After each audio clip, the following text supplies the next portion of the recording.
My mill brought a new wife for my husband. She is more than willing give me the grandkids. My life was pretty standard for a young teacher, really. I'm Brooke, and after grinding away at a teacher training college, I finally landed a gig at one of the best schools around. My plans? To teach, maybe write a bit on the side, and start a family with the right guy whenever he decided to show up. That right guy thing happened faster than I expected, courtesy of my college buddy, April. Brooke, you have to meet Grant. April had insisted over coffee one windy Saturday afternoon. He's looking for something real, and you too. I don't know, I just have a feeling about this. Grant and I met at a local dive bar that evening. He was easy to spot, a head taller than most, with a laugh that filled the room. I was nervous, fixing my hair 100 times. But when he smiled, all that anxiety melted away. Hey, you must be Brooke. April hasn't stopped talking about you, Grant said, pulling out a chair for me. No pressure, right? He choked. Yeah, no pressure at all, I laughed, settling down. Just deciding the course of my future in one evening. We hit it off instantly. Grant was in finance, a bit dry for my taste, but he made it sound like an adventure every time he talked about his day. He loved hiking, hated sushi, and had a soft spot for cheesy 80s movies. 2 years later, we were setting up our own little home. The wedding was nothing fancy, just close friends and family in a small garden ceremony. It was perfect for us. Grant's mom, Theresa, seemed nice enough, always with a polite smile and ready with a helping hand. We were off to a good start, or so I thought. Living together was a breeze at first. Grant was supportive, and we backed each other up no matter what. Then the pressure started, subtly at first, but then all the damn time. Brooke, then are you two giving me a grandchild? You know Grant's my only shot at this. Theresa would drop casually into conversation every time she visited. It was like a broken record, each time more pressing than the last. I tried to play it cool, keep the peace. We're working on it, Theresa. These things take time. I'd say forcing a smile while chopping veggies or setting the table after dinner. As we were cleaning up, Grant turned to me, his expression softening. Hey, sorry about Mom. She's just eager. We're okay, aren't we? Yeah, we're okay, I assured him, though part of me wondered just how long we could keep batting away the pressure before it started to crack something inside us. Living with the constant pressure to start a family was like walking on eggshells that kept stacking higher. Theresa's reminders were relentless, and with each visit, her patience seemed to wear thinner, like sandpaper against my already frayed nerves. It was a sunny Saturday morning, and Grant and I were enjoying a rare day off together. We were in the middle of a lazy breakfast when Theresa's car pulled up. Before she even stepped in, I knew we were in for another round of her grandchild campaign. Morning, you too. I was just at Heather's grandkids' christening. Adorable little thing. So any news on my future grandchild? Theresa breezed into the kitchen like a whirlwind of expectation. Grant choked on his coffee, coughing a polite morning, Mom. I plastered a smile on my face, bracing myself. Hi, Theresa. We're just enjoying our breakfast. Want some coffee? I offered, trying to divert the conversation. No, I'm fine. Just here for a quick chat. Brooke, you're not getting any younger, you know. It's all about timing. You need to be more proactive. Maybe see a doctor or try those fertility treatments I was reading about, Theresa suggested, her voice a mix of fox concern and barely concealed urgency. I could feel the heat rising in my cheeks. We are perfectly capable of handling it, Theresa, and we will see a doctor if we think it's necessary, not because we're on a deadline. I snapped, a little louder than intended. Grant's hand found mine under the table, a silent plea for calm. Mom, really, it's our life. We'll take care of it. Let's not ruin a nice morning, he said, his tone firm yet respectful. Theresa sighed a theatrical display of her frustration. I'm just saying I want to see my grandkids while I'm still able to enjoy them. Is that too much to ask? There's more to our lives than just making babies, Theresa. We have careers, our own plans. I started, but Grant squeezed my hand, a gentle warning to tread lightly. I know, but remember, family is everything, Theresa retorted, her words sharp as she grabbed her purse. I'll leave you to your plans then. Just think about what I said, okay?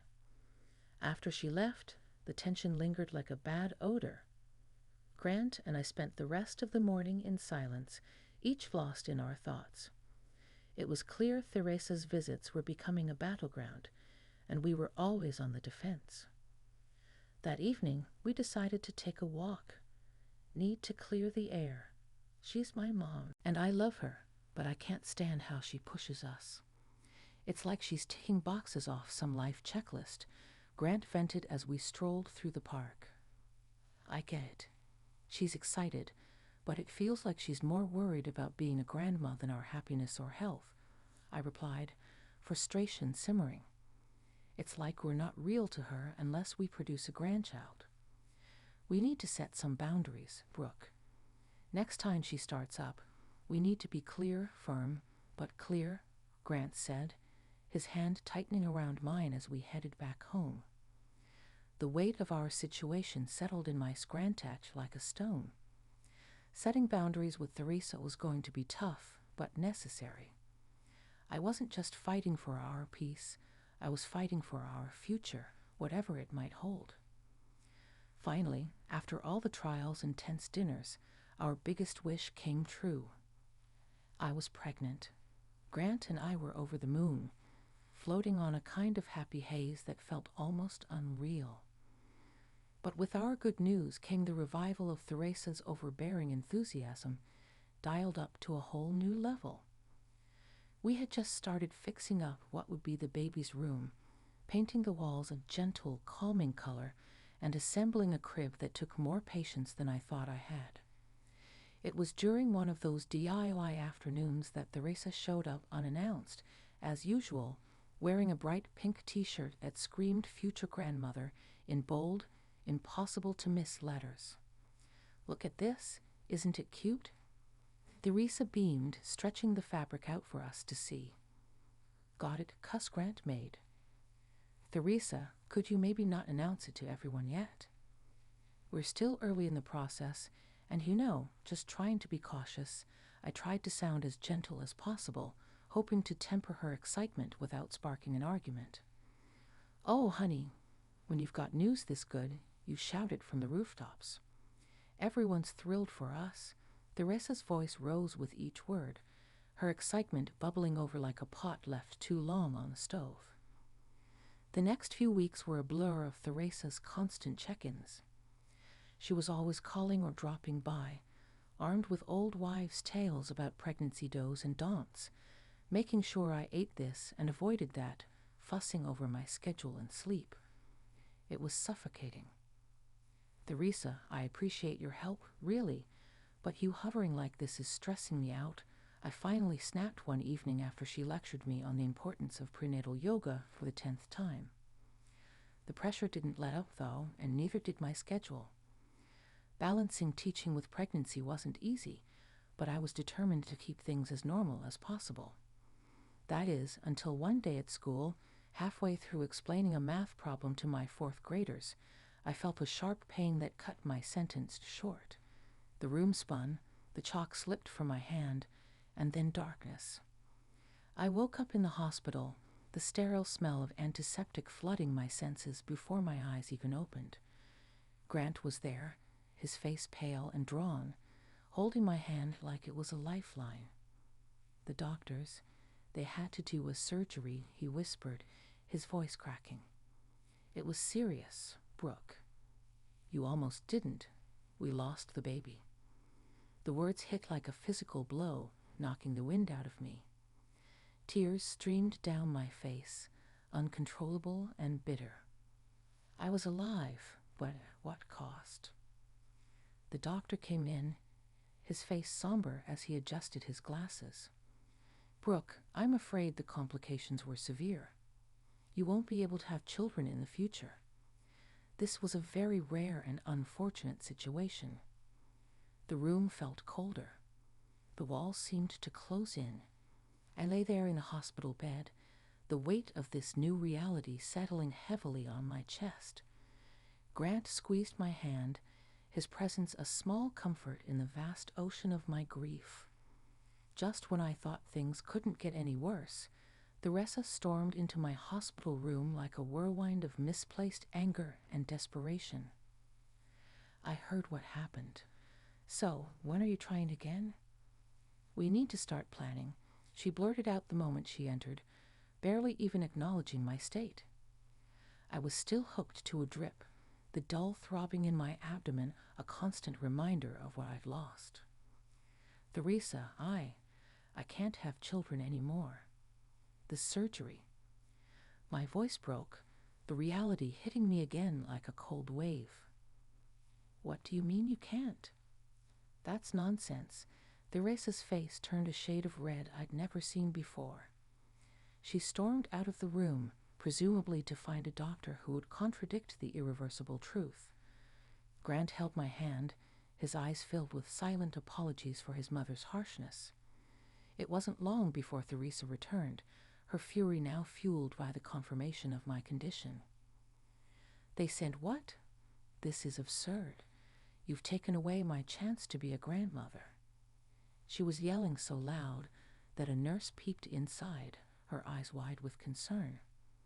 "Mom, please," Grant interjected. "This isn't helping. Brooke needs rest." "Rest? What she needs is to think about her family, about us." "This is selfish." Theresa's words were like daggers, each one slicing through the little composure I had left. "I'm not choosing this, Theresa. Why can't you understand?" I almost died. I said, my voice a mixture of pain and frustration. Theresa's eyes narrowed. "If you were more careful, this wouldn't have happened. You've always been too career-focused. Maybe that's why." "Enough." Grant's voice boomed across the room. "Mom, leave now. We'll talk when you're ready to be reasonable." But she wasn't done. Turning to me, her voice venomous, she hissed, "You're not worthy of my son. You can't give him what he needs. You're not a real woman." Her words stung, burning into my memory. I felt a tear slip down my cheek, the saltiness mingling with the bitterness of her judgment. Grant practically dragged her out, her protest still audible down the hallway. Recovery was slow. When I finally returned home, the emptiness was overwhelming. I attempted to go back to teaching, to find solace in the routine and the laughter of children. But each joyful shriek was a reminder of what I'd lost. Seeing a psychologist helped somewhat. You need to grieve, Brooke, not just for your child, but for the part of your life that is now behind you, Dr. Marshall told me in one of our sessions. Her words, meant to heal, somehow also underscored the finality of my loss. One day, amidst a particularly difficult week, I made a decision. "I can't teach right now," I confessed to Grant over a quiet dinner. "I see them and I see what I lost. I'm thinking of the library. It's peaceful, quiet." So I took a position at the local library, leaving the bustling corridors of the school for the muted aisles lined with literature and quiet patrons. It was a place where my heart could start to mend, away from the prying eyes and the heavy expectations. Even after the shift to the quiet life of the library, Theresa's shadow loomed over us. Her persistence on the topic of grandchildren was unyielding. Her approach became more invasive, her accusations more pointed as the days turned into months. It was my birthday, a day I hoped would be filled with light-hearted moments, and a break from the relentless pressure. As I was about to cut the cake, Theresa cornered me in the kitchen, her voice a hissing whisper. "When are you going to fix this, Brooke? You need to give Grant children." She spat, her words stinging with venom. I froze, the knife in my hand trembling slightly. "Theresa, Grant and I have been thinking about adoption." "It's a beautiful way to form a family," I replied, my voice steady despite the turmoil inside. "Adoption. Over my dead body." Theresa exploded, her face contorted with disgust. "I won't have you bring some stranger child into our family. Who knows what kind of sick, twisted genes they have. No grandchild of mine will come from someone who couldn't even keep them." Her outburst echoed through the kitchen, and a hushed silence fell over the nearby living room. I felt the eyes of everyone on us, their presence a heavy blanket. "That's enough, Theresa." I snapped, the knife clattering to the countertop as I faced her squarely. "You don't get to decide how Grant and I build our family. This is our life, our choice." Theresa's eyes narrowed, and with a huff, she stormed out of the kitchen, slamming the door behind her with a force that made the windows rattle. The room remained silent, the joy of the day sucked out with her departure. The seed of discord Theresa planted grew rapidly. The whispers started subtly at first, a nudge here, a look there, suggesting I had been reckless during my pregnancy. The rumors morphed into malicious gossip that I had been drinking and behaving indecently, which supposedly led to my miscarriage. Fury built up in me like a storm. One evening, after overhearing a particularly nasty version of the rumor from a so-called friend, I confronted Theresa over the phone. "Theresa, this has to stop now. Spreading lies about me is not only hurtful, it's slander, and I won't tolerate it anymore. If I hear one more rumor, I'm going to the police, and I will sue you for libel," I threatened, my voice cold and hard. There was a pause on the other end of the line, a moment of silence that felt like the calm before a storm. Finally, she spoke, her voice low and devoid of its usual fire. "You wouldn't dare try me." "Theresa, I'm done playing nice." After that call, the rumors stopped as suddenly as they had started, but the damage was done. The relationship was strained, the family gatherings now marked by a chilly formality that even the warmest smiles couldn't thaw. Life seemed to have returned to normal, but everything had changed. Thanks to some perverted sense of humor, one morning I found the first of many electronic postcards in my inbox. The image showed a smiling family, two parents with children playing around them, the picture of happiness. Below it, in cruel, stark letters, was written, "You will never be a mother." My heart sank, and a shiver ran down my spine. Who would send something so hateful? As if that wasn't enough, I opened it to find Theresa standing there, eyes red, a picture of contrition. "Brooke, I've been doing a lot of thinking. I know I've made some terrible mistakes. Can we talk?" Her voice trembled, and for a moment I saw the vulnerability of a woman who realized she had gone too far. "I'm listening," I said guardedly, leaving the door ajar as a reminder that she was not welcome to step inside. "I've been so foolish, so driven by my own desires that I lost sight of what's important. I've hurt you and Grant deeply, and I'm sorry, truly I am. Can we start over, please, Theresa? After everything that's happened, it's not that simple. Grant and I are moving forward with adopting a child. That's our focus now," I said, the firmness in my voice reflecting the resolve in my heart. The mention of adoption triggered something in her. Her face contorted as the old prejudices bubbled to the surface. "You can't seriously be considering bringing someone else's child into this family. It's wrong." "That's exactly what we are doing, Theresa, and it's not your decision." "It's ours," I shot back, my patience fraying. "This is madness, Brooke. You're making a mistake. A real family. No, Theresa, we're done here. Without waiting for her to respond, I closed the door firmly in her face.